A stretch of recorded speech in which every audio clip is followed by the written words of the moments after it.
दर्शन देंगे राम दीन हितकारी, रास्ता देखत शबरी की उम्र गई सारी, रास्ता देखत शबरी की उम्र गई सारी।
मेरे राम, नहीं नहीं महात्मा,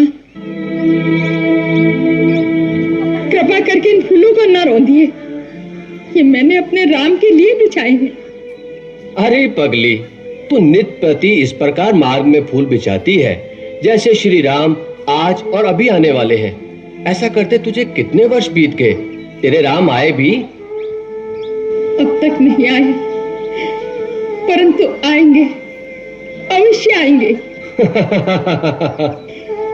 मेरे गुरुदेव मतंग मुनि का वचन मिथ्या नहीं हो सकता, इसीलिए मैं प्रतिदिन प्रतिपल उनके स्वागत के लिए तैयार रहती हूँ। अचानक किसी समय आ गए तो वो क्या कहेंगे? इस भीलनी को स्वागत करना भी नहीं आता। अतः आप दया करके मेरे इन फूलों से किंचित हटकर चले तो आपकी मुझ पर बड़ी कृपा होगी। इसे मत सताओ, चलो आओ हम किसी और मार्ग से चलते हैं। आओ।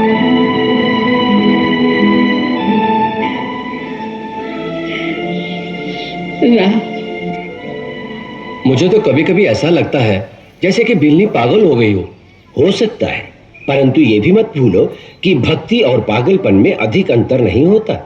सांसारिक दृष्टि से देखो तो भक्त पागल ही जैसा दिखाई देता है।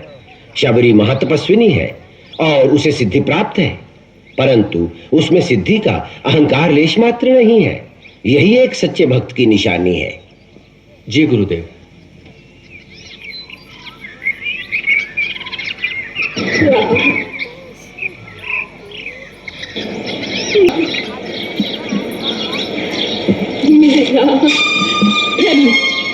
आप फिर आ गए मेरे फूलों में।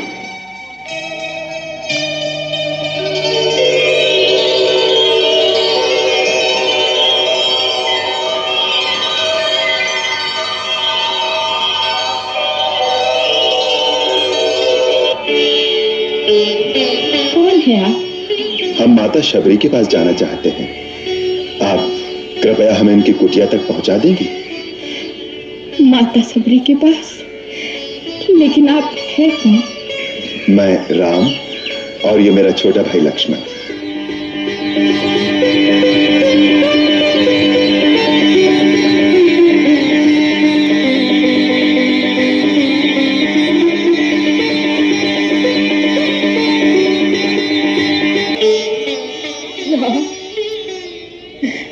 लक्ष्मण, आप आ गए प्रभु, आप आ गए शबरी की कुटिया में। मैं छठवती आपको पहचान नहीं पाई प्रभु, मुझे क्षमा कर दो प्रभु। प्रभु क्षमा कर देना प्रभु, मैं छठवती आपको पहचान नहीं पाई। हे दयालु दयालु दयालु, मुझे क्षमा कर देना प्रभु।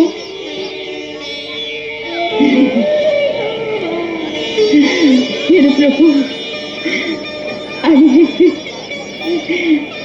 आइए मेरे प्रभु, आइए।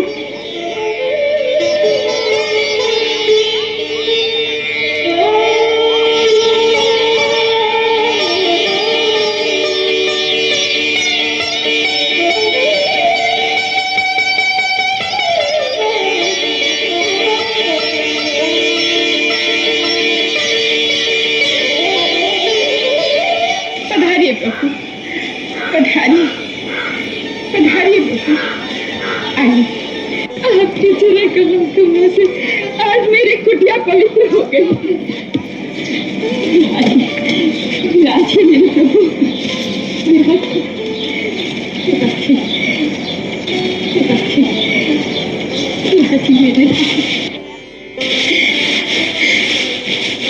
मैं आपके चरण पखारती हूँ।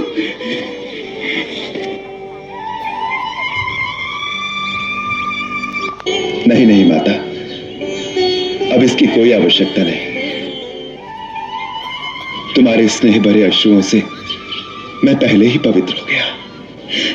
प्रभु, आपको भूख लगी होगी ना? हाँ, मैं फल लेकर आती हूँ। फल लेकर आती हूँ, अभी लाई।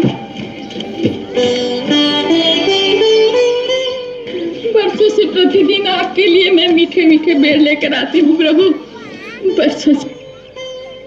खाइए।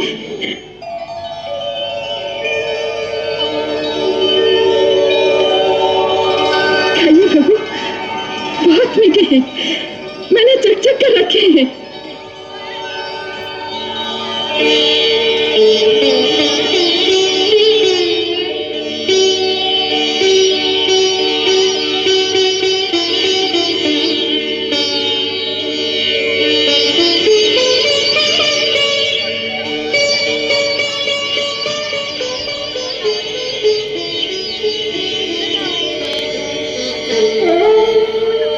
खाइए प्रभु।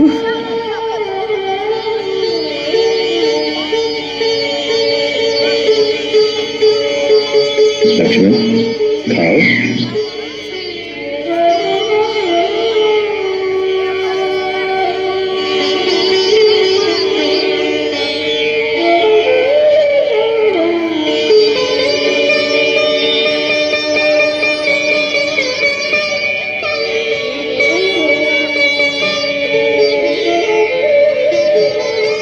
वाह, अच्छे हैं ना?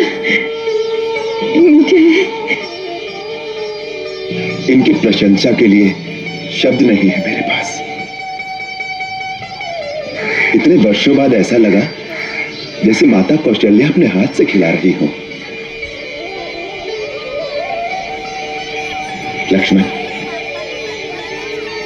ऐसे मीठे फल तो भगवान को वैकुंठ लोक में भी नहीं मिल सकते। ये सब मेरे परम गुरु महामुनि मतंग की शक्ति का प्रभाव है। उनके तपोबल के प्रभाव से इस मतंग वन में फूल कभी नहीं मुरझाते, फल सदैव ताजे रहते हैं। इस आश्रम के चारों ओर समस्त प्राणी अपनी हिंसा वृत्ति छोड़ देते हैं। परम गुरु जहाँ बैठते थे, उनके चरणों में वन के सिंह और आश्रम की गाय बकरियां एक साथ पानी पीती थी। उनको परलोक सिधारे वर्षों बीत गए, परंतु जिस वेदी पर बैठकर वो यज्ञ किया करते थे, उसमें अभी तक एक तेज, एक प्रकाश की आभा झलकती रहती है। कितना पवित्र होगा वो स्थान, और कितनी भाग्यशाली है आप जो ऐसे परम गुरु की सेवा करने का पुण्य प्राप्त हुआ। उसी सेवा का पुण्य फल है जो आपके दर्शन हुए हैं। हे राम, साक्षात भगवान का दर्शन करके मेरे कई जन्मों के पुण्य फलीभूत हो गए हैं। जब आपके चित्रकूट पहुंचने का समाचार मिला, उन्हीं दिनों गुरुदेव आश्रम के समस्त मुनियों को लेकर दिव्य विमानों में बैठकर अपने धाम को चले गए।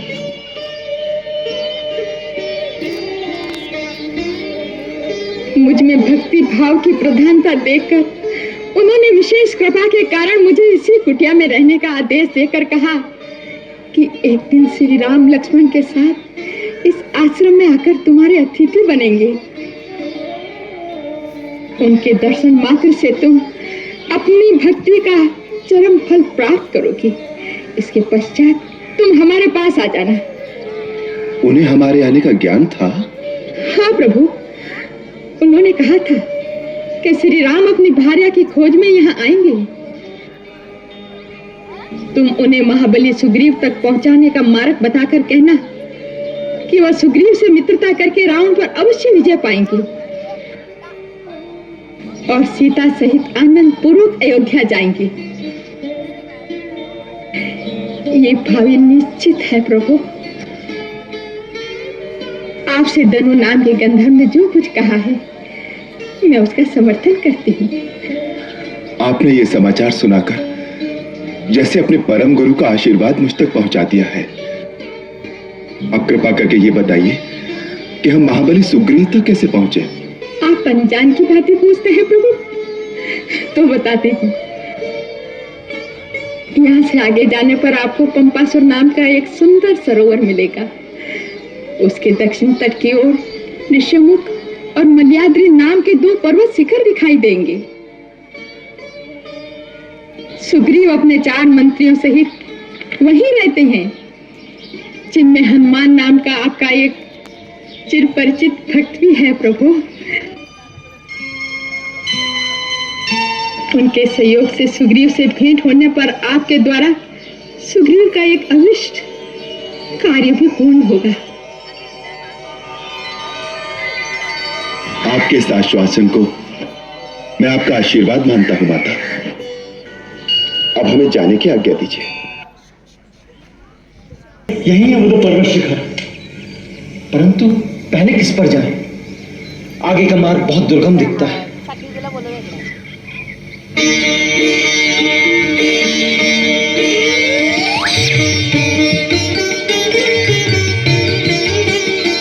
वो देखो लक्ष्मण, सामने से कोई आ रहा है।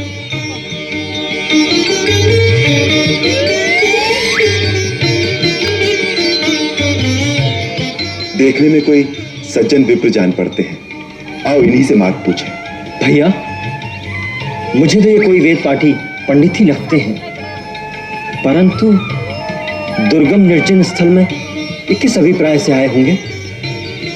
तनिक सावधानी से बात करना भैया, मुझे तो ये असली नहीं दिखाई देते। वन में आने के बाद तुम बहुत शंकालु स्वभाव के हो गए हो लक्ष्मण। अनुभव ही कुछ ऐसे हो रहे हैं भैया। देखिए, वो पंडित महाशय हमारी ओर ही चले आ रहे हैं। प्रणाम विप्रश्रेष्ठ। प्रणाम पंडित महाशय। कल्याणमस्तु कल्याणमस्तु।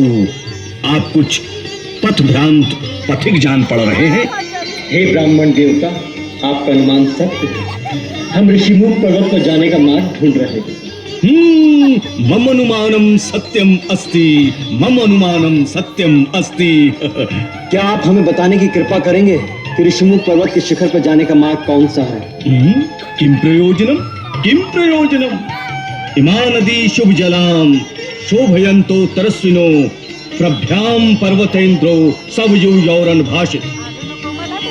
श्रीमंतो रूप संपन्नो वृषभ श्रेष्ठ विक्रमो। एवं मा परिभाषतम कस्माद वै नाभि भाषत। हे विप्रश्रेष्ठ, चतुराई के साथ शिष्टाचार युक्त अपने सुमधुर संस्कृत संभाषण द्वारा आप जिस प्रकार हमारे विषय में जानने को जिज्ञासु हो उठे हैं, उससे हम भी विचार में पड़ गए हैं। क्या आप वास्तव में वही हैं जो दिखाई दे रहे हैं? अर्थात ये कि हमारे छोटे से प्रश्न का उत्तर न देकर केवल हमारा भेद जानना चाहते हैं। महानुभाव, आप अपने रास्ते चले जाइए। जब हम यहाँ तक पहुंच ही गए हैं तो ऋषिमुख पर्वत के शिखर तक भी पहुंच ही जाएंगे। रोषम करोति दोषम। तरुण तपस्वी, रोष त्याग कर केवल इतना बता दे, ऋषिमुख पर्वत पर किसके पास जाना है? वर्षों व्यतीत हो गए, इस पथ पर किसी का आगमन नहीं हुआ। आप क्यों लालायित हैं वहां जाने को? हमारे प्रश्न के उत्तर में एक और प्रश्न। भैया, इनके चक्कर में मत पड़िए, हम अपना मार्ग स्वयं ढूंढ लेंगे। तुम्हारा कथन सर्वथा निरर्थक नहीं। परंतु हम इनकी पांडित्यपूर्ण वाणी से मंत्रमुग्ध हो गए हैं। ये अथर्ववेद, यजुर्वेद, सामवेद के ज्ञाता परम विद्वान जान पड़ते हैं। ऐसे व्याकरण वेद वेदता महात्मा के मन में किसी प्रकार के छल कपट की भावना की संभावना नहीं हो सकती। इनसे मेल करना हमारे हित में होगा। अच्छी बात है, आप कर लीजिए इनसे मेल। बात यह है ब्राह्मण देवता, हमें निर्देश प्राप्त हुआ है कि महाबली सुग्रीव ऋषिमुख पर्वत पर वास करते हैं, हमें उनसे मिलना चाहिए। महाराज सुग्रीव से? वो किसी से नहीं मिलते। आपको कैसे पता? आप उन्हें जानते हैं? अवश्य जानते हैं, अवश्य जानते हैं। सुग्रीवो नामम धर्मात्मा कश्चिद वानर पुंगवा, और हम हैं उनके कुल पुरोहित पंडित केसरी नंदन। कुल पुरोहित? हाँ, कुल पुरोहित। हमारी मंत्रणा के बिना वो किसी से नहीं मिलते। सो ये बताइए कि ऋष्यमुख पर्वत का पता किसने दिया है आपको? माता शबरी ने। मां तपस्विनी शबरी? किम कारणम, किम अभिप्रायम? भैया, ये पंडित महाशय तो केवल प्रश्न करना ही जानते हैं। मेरा अनुमान है कि इन पंडित महाशय का नाम ही प्रश्नानंद महाराज है। प्रश्न का उत्तर देना तो उनके गुरु ने उन्हें सिखाया ही नहीं। और आप केवल रोष करने में ही प्रवीण हैं, और आप शांताकारम धीर गंभीर हैं। वीर मनुष्यो देव रूपीणो, कृपा करके अपना मंतव्य प्रकट कीजिए। बात यह है विप्रवर, माता शबरी ने हमारा मार्गदर्शन किया है। उन्होंने बताया है कि इस समय महाराज सुग्रीव से मिलना हमारे लिए कल्याणकारी होगा। यदि आपके कथनानुसार सुग्रीव जी नहीं मिल सकते तो हमें उनके मंत्री श्री हनुमान जी से ही मिलवा दीजिए। आपकी असीम अनुकंपा होगी। आप हनुमान से मिलेंगे? अवश्य। उनके दर्शन हो जाएंगे तो सुग्रीव जी से मिलने का साधन भी सुगम हो जाएगा। यदि आप अपना वास्तविक परिचय दे दें तो हनुमान को हम अभी बुला देंगे, इसी क्षण।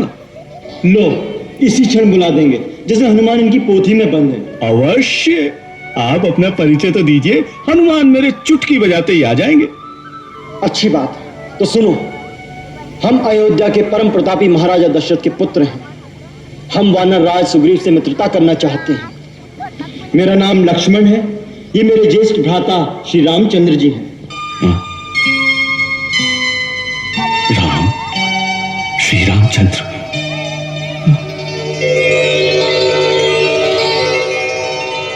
आप स्वयं? हाँ भाई, स्वयं श्री राम यही हैं। अब बजाओ चुटकी, बुलाओ हनुमान को।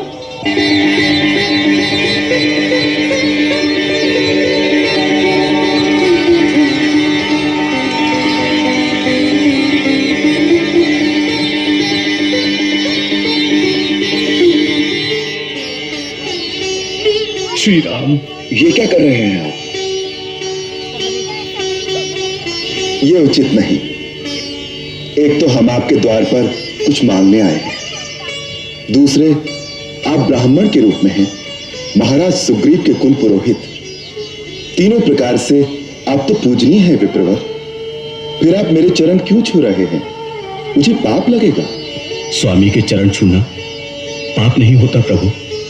परंतु मैं आपका स्वामी नहीं हूं। आपके स्वामी तो महाराज सुग्रीव हैं।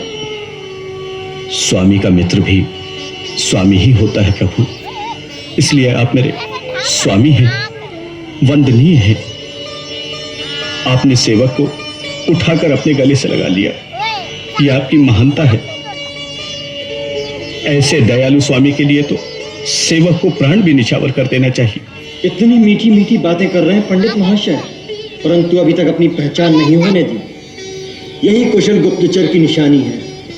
लक्ष्मण भैया, अब गुप्त क्या रह गया है? सारे भ्रम दूर हो गए। केवल मन में इतना सा खेद रह गया है। मैं तो जड़मती वानर ठहरा, प्रभु को पहचानने में देर हो गई, किंतु श्री राम तो सर्वज्ञ हैं।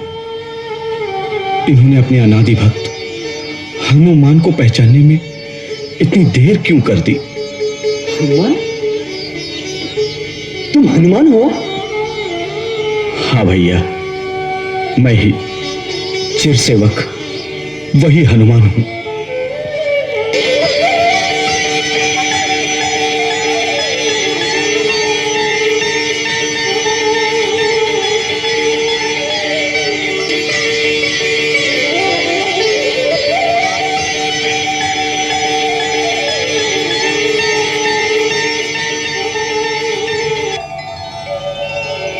प्रभु अपने सेवक को पहचान नहीं सके, इसमें अवश्य मेरा ही दोष होगा।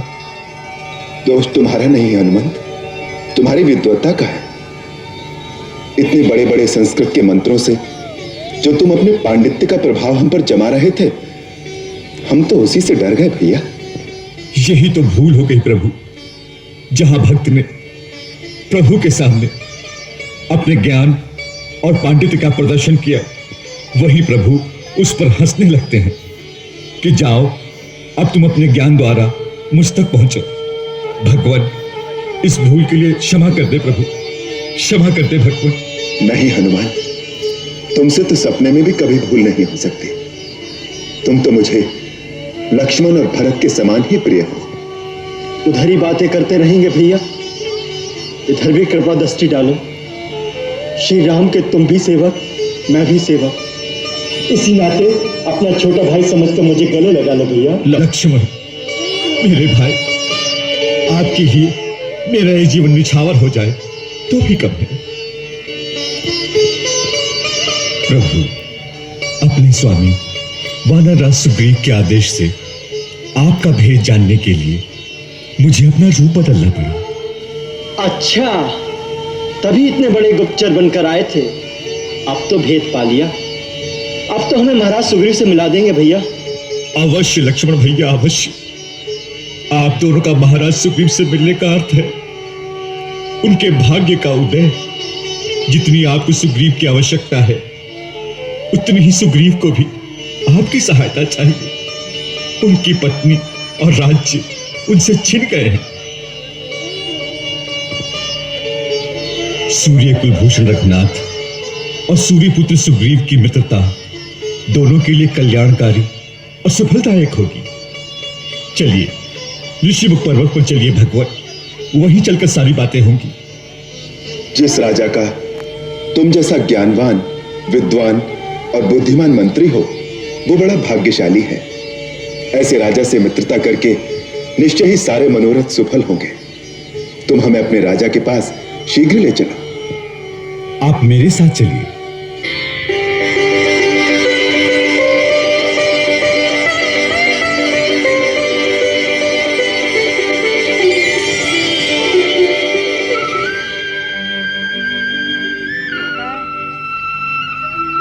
यहीं ठहरिए, मैं महाराज सुग्रीव को आपके आगमन की सूचना देता हूं।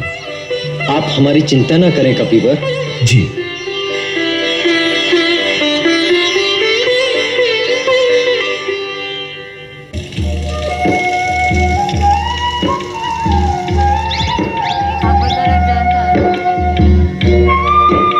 प्रभुनाथ, ये है महाराज सुग्रीव और महाराज ये है रघुकुल तिलक श्री रामचंद्र जी, और ये इनके अनुज श्री लक्ष्मण जी। मैं सूर्यपुत्र सुग्रीव आपके श्री चरणों में नमस्कार करता हूं। मैं दशरथ नंदन राम महाराज सुग्रीव को प्रणाम करता हूं। आपने एक सिंहासन विहीन को महाराज कहकर संबोधित किया, यह आपके हृदय की विशालता का सूचक है। हृदय की विशालता नहीं, यह हमारे हृदय की अभिलाषा का सूचक है। हम आपको सदा महाराज स्वरूप ही देखेंगे। हम आपके सद्भावना वचनों से कृतार्थ हुए। आज से हम दोनों का दुख और सुख एक है। आज से जो कुछ हमारा है वो आपका होगा। सुख, वैभव, साम्राज्य जो आज है, जो आगे होगा, वह सब कुछ हमारी तरह हमारे मित्र का भी होगा। मित्र, हम आपकी भावना के मोल बिक गए। अब मित्र होने के नाते मेरा पहला कर्तव्य है कि मैं आपके सुख बाद में बांटूं, पहले आपके दुख बांटूं।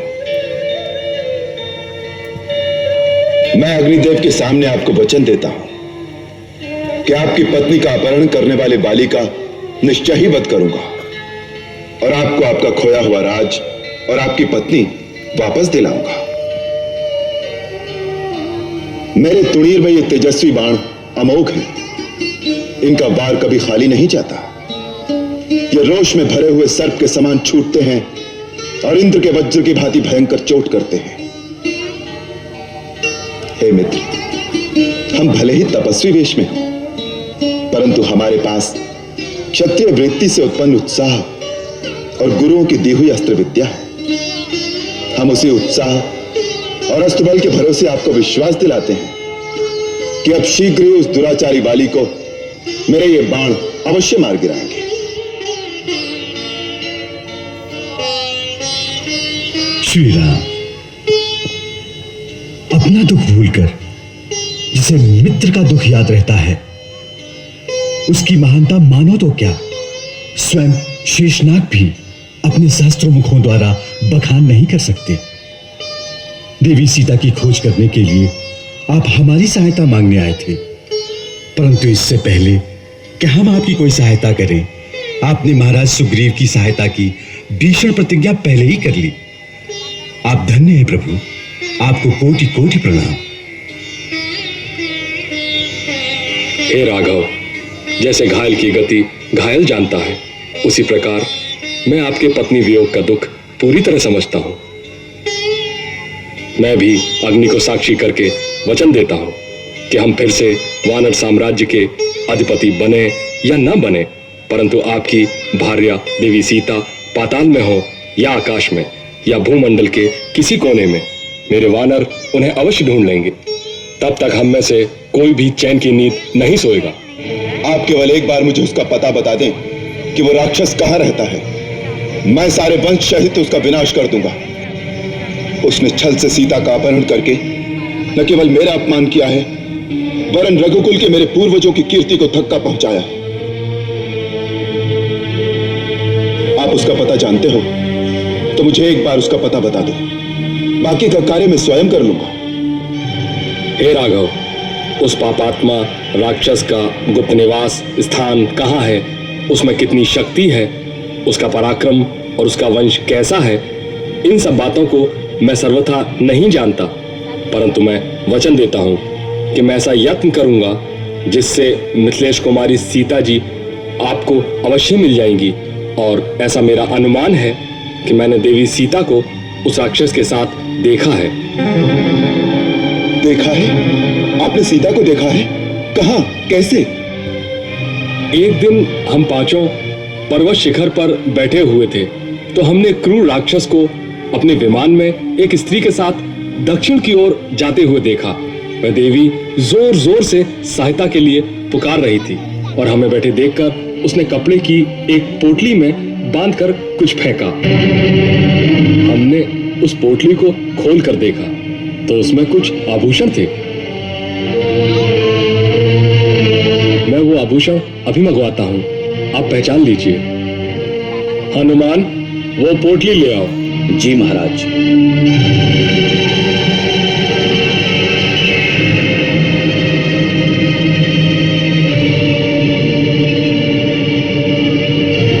ये देखिए,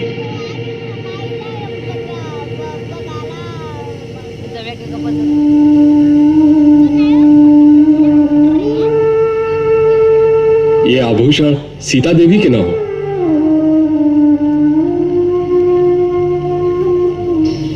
हाँ मित्र, ये सीता के ही आभूषण हैं। उसने अपनी साड़ी से इतना पल्लू फाड़कर उसमें आभूषण बांधकर फेंके हैं जिससे मुझे उसके मार्ग का पता लगे। लक्ष्मण, देखो, ये सीता के बाजूबंद, ये उसके कर्णफूल। भैया, भैया, ये सीता के ही है ना? भैया, न हम जानामि केयुरे, न हम जानामि कुंडले, न बुहे तो ही जानामि नित्य पादाभि वंदनात्। भैया, मैंने तो भाभी के मुख पर कभी दृष्टि डाली ही नहीं, इसलिए उनके उनके कुंडलों और बाजीबंद को मैं नहीं पहचानता।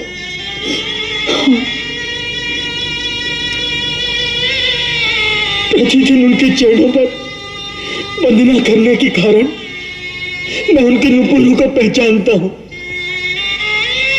ये निश्चय ही वही नुपुर है जो मेरी भाभी के चरणों की शोभा बढ़ाते थे।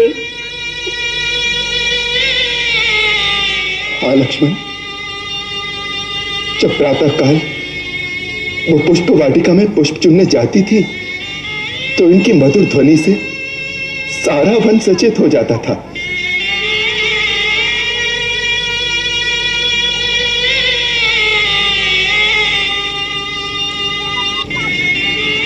सीते, सीते, मुझे तुम्हारा संदेश मिल गया है।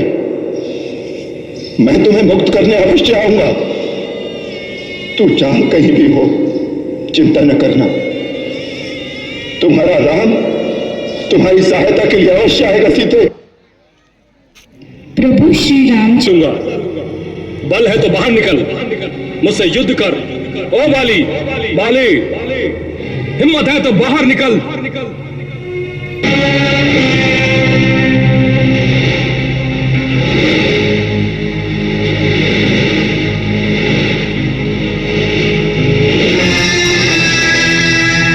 बिल में छुपे चूहे, ये क्या अवतागती सूझी?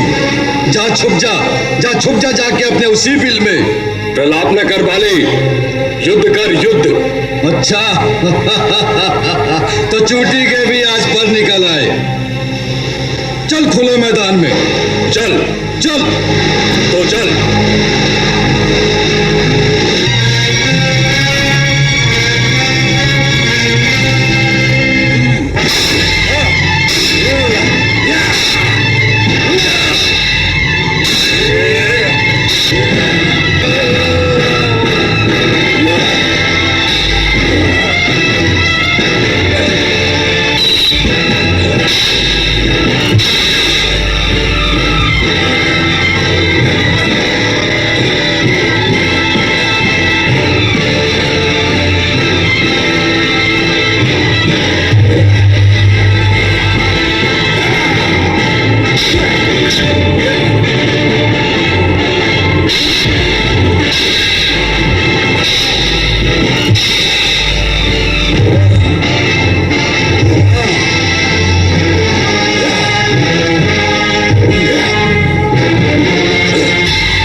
बार बार लक्ष्य साधता हूं, परंतु दोनों भाइयों में इतनी समानता है कि जरा सी भी असावधानी अर्थ का अनर्थ कर सकती है।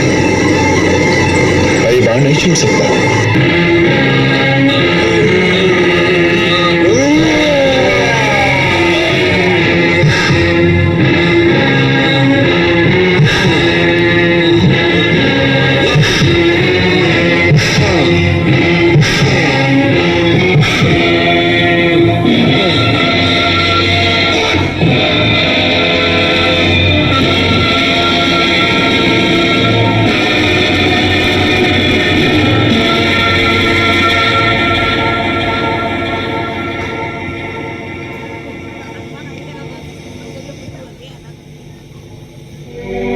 सब ठीक हो जाएगा।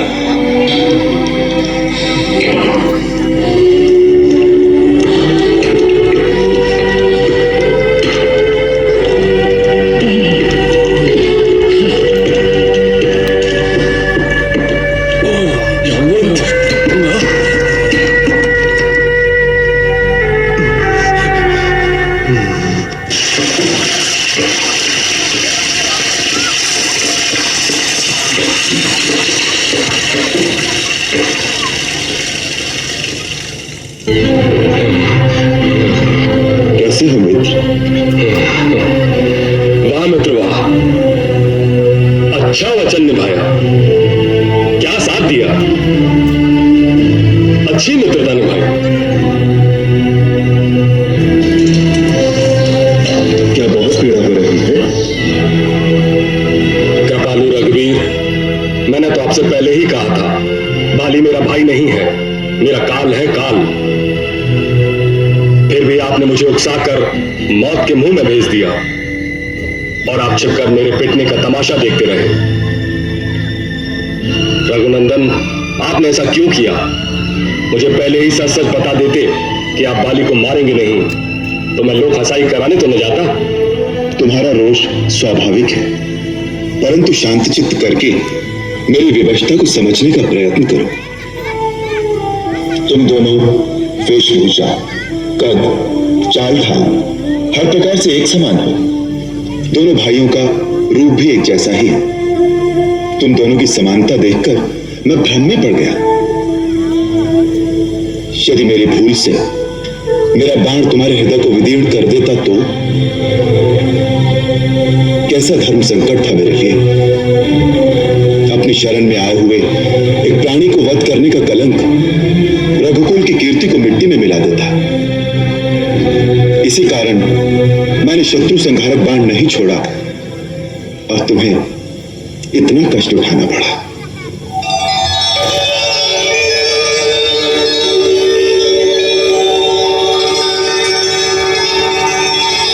मित्र, अब तुम्हारे घाव, तुम्हारी पीड़ा कैसी है? प्रभु, ये तो चमत्कार हो गया प्रभु। मुझे आपके स्पर्श करने से ही मेरी पिछली सारी पीड़ा सब दूर हो गई। एक नवीन उत्साह शक्ति के विद्युत प्रवाह का संचार होने लगा।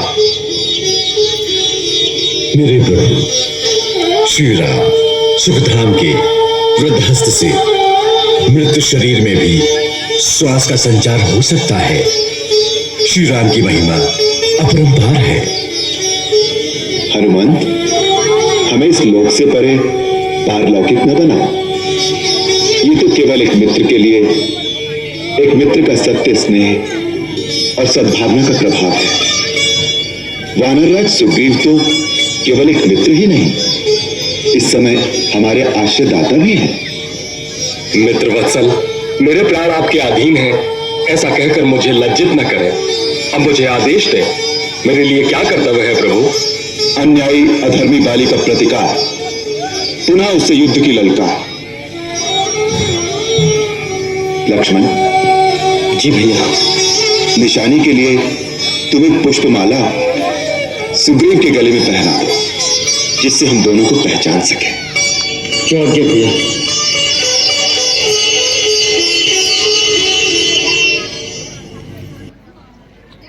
युद्ध से भागकर पत्नी के आंचल में जाकर छुप गया। हिम्मत है तो बाहर निकल। सुग्रीव तुझे युद्ध के लिए ललकार रहा है। बाहर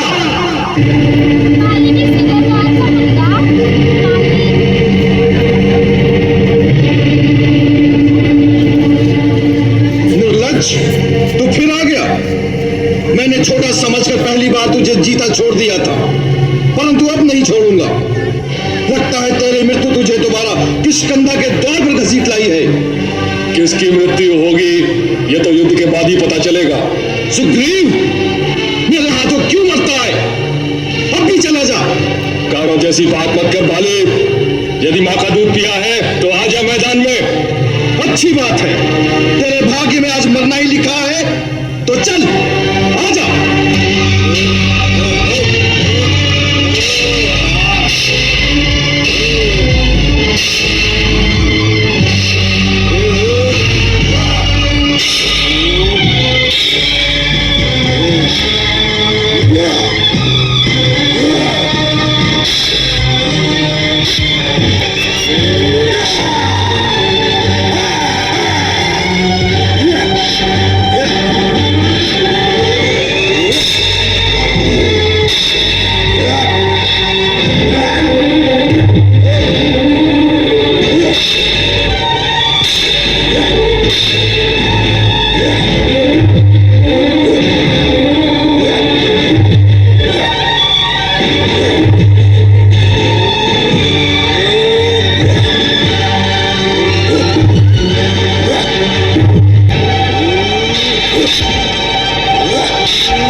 छल किया है मेरे साथ। तू कुलंगार सुग्रीव, वीरू, कायर, निर्लज। क्या तू समझता है तेरी विजय हुई है? पराधीन होकर पराये शस्त्र से तूने मेरे ऊपर प्रहार किया है। तू विजेता बनता है। अरे बाबर, तूने अपनी जाति के साथ विश्वासघात किया है, कुलद्रोह किया है, देशद्रोह किया है। धिक्कार है तुझ पर।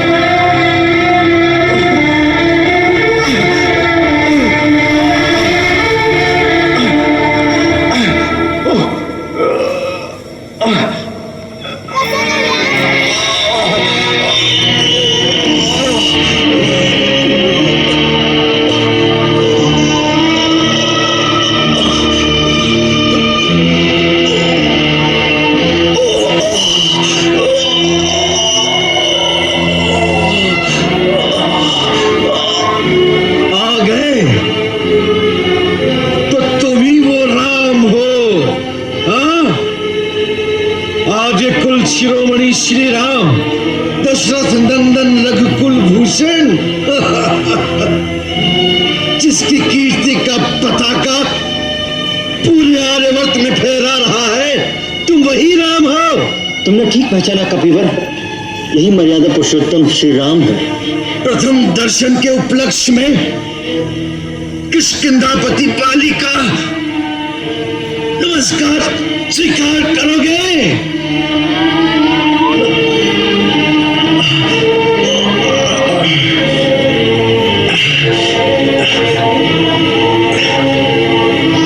धर्म ध्वजाधारी मर्यादा पुरुषोत्तम श्री राम,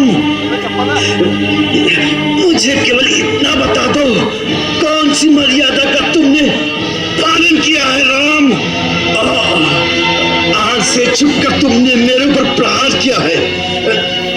इस प्रकार और करना वीरों का काम नहीं है, ये तो त्याग का काम है राम।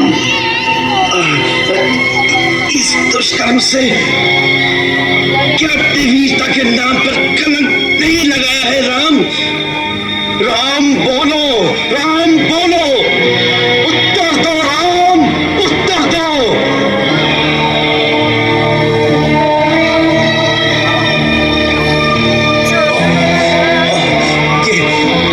ये तीर निकल जाए तो मैं तेरी जान ले लूं मैं।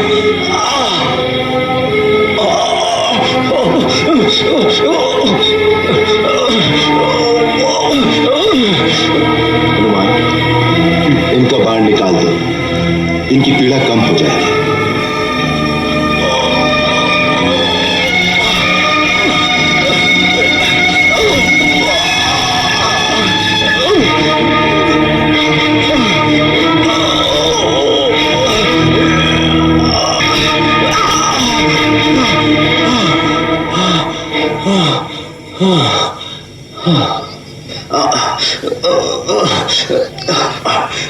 बड़ी दया दिखा रहे हो श्री राम, एक बात का उत्तर तो दो। लड़ाई तो हम दो भाइयों में थी, ऐसे समय में छुपकर मेरा वध करना, यही आदर्श है आप आर्यों का? मुझे मारकर अपने पुरुषों की सभा में निंदा का पात्र नहीं बनोगे? मेरा आपका तो कोई वैर नहीं था राम, फिर किस कारण ये सुग्रीव इतना प्यारा हो गया? राम, मैं क्यों आपका शत्रु बन गया? मित्र का शत्रु शत्रु होता है। सुग्रीव हमारा मित्र है। तुमने उसके प्रति जो अन्याय किया है तथा तुम्हारे पापों का दंड देने के लिए हम तुम्हारा वध करने की प्रतिज्ञा ले चुके हैं। रघुवंशी जब किसी को वचन देते हैं तो प्राण जाने पर भी उस वचन को पूरा करते हैं। अपने वचन का पालन करना उनका सबसे बड़ा धर्म है तथा उसके लिए उन्हें निंदा का पात्र बनना भी स्वीकार है।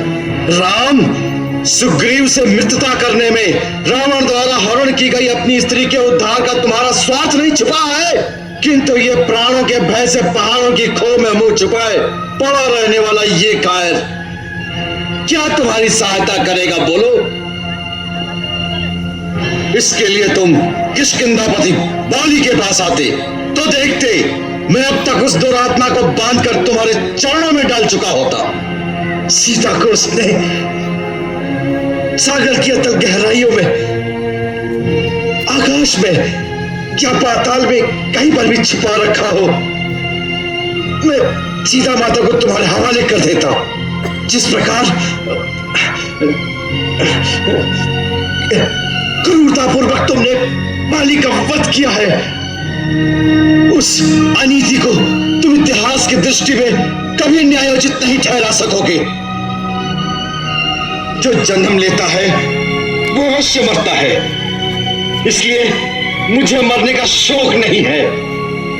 मेरे बाद सुग्रीव को राज्य मिलेगा, वो भी अनुचित नहीं है। अनुचित इतना ही है कि तुमने मुझे रणभूमि में मेरे साथ वीरों की भांति युद्ध करके मुझे नहीं मारा, मुझे अधर्म पूर्वक मारा है तुमने मेरी निरपराध हत्या की है। तुम्हारे इस पाप का प्रायश्चित कभी नहीं होगा राम, कभी नहीं होगा।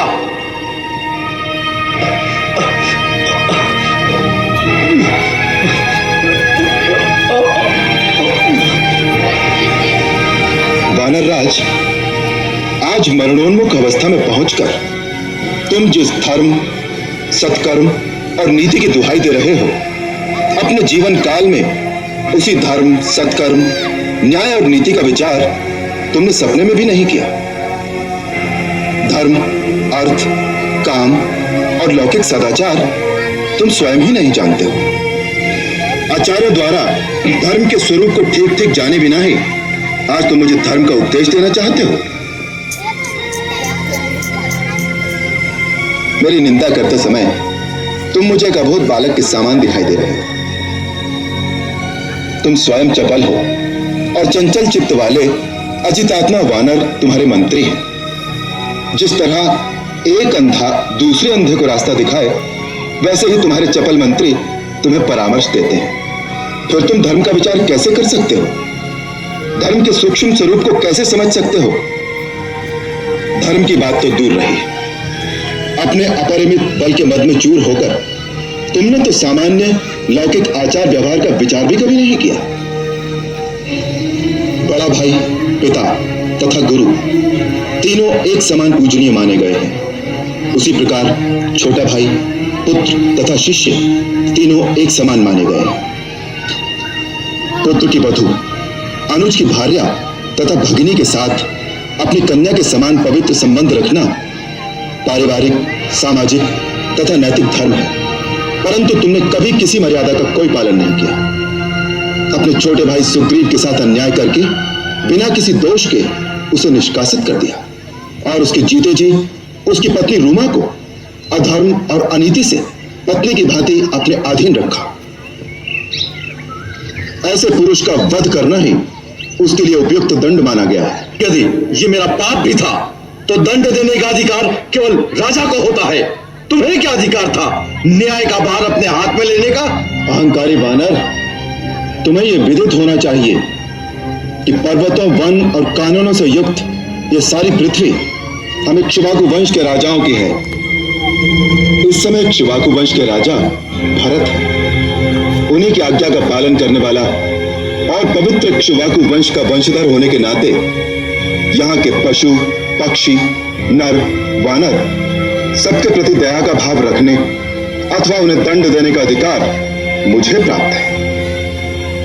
धर्मात्मा राजा भरत इस पृथ्वी का पालन करते हैं और उनके रहते कोई भी प्राणी धर्म के विरुद्ध आचरण नहीं कर सकता।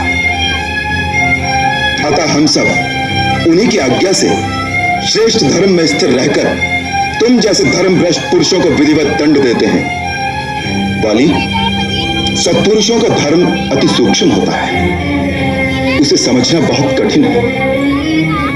इतना समझ लो कि यदि राजा पापी को दंड दे तो पापी उस दंड को भोगकर निष्पाप हो जाता है, परंतु यदि राजा पापी को उचित दंड न दे तो उस दंड का फल राजा को स्वयं भोगना पड़ता है। हे वानर राज, तुमने जो पाप किया है उसके अनुसार तुम्हारा वध सर्वथा धर्म के अनुसार उचित माना जाएगा।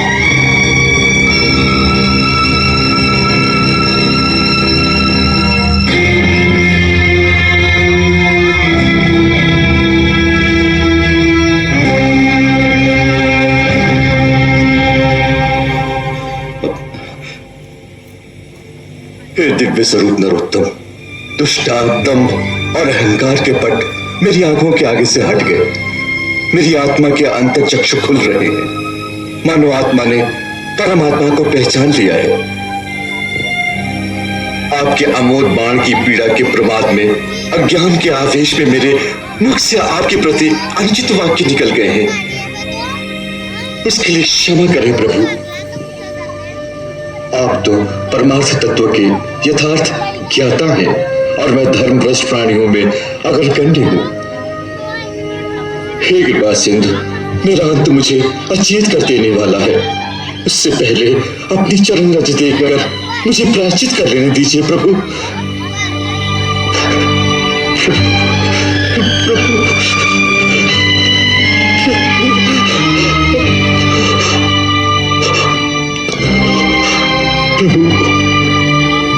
हे वानर राज, प्रायश्चित तो तुम्हारा दंड पाने से ही हो गया। मनु ने कहा है, राजा से दंड पाकर मनुष्य फिर से पापहीन और पवित्र हो जाता है। सो हे राजन, तुम अब निष्पाप हो, इसलिए अधीर न हो। अपने मन से मृत्यु का भय संताप निकाल दो। हम सब तुम्हारी दीर्घायु की मंगल कामना के साथ तुम्हारी सेवा और उचित उपचार करके तुम्हारे प्राणों की रक्षा करेंगे। प्रभु, अब रक्षा किस लिए? जीवन तो बार बार मिल जाएगा, परंतु फिर हाथों से मरण पाकर मोक्ष तो नहीं मिलेगा। हे राम, ऐसी मृत्यु फिर नहीं मिलेगी प्रभु, फिर नहीं मिलेगी। जन्म जन्म मुनि जतन कराहि, अंत राम कहे आवत नाही। अंत राम कहे आवत नाही।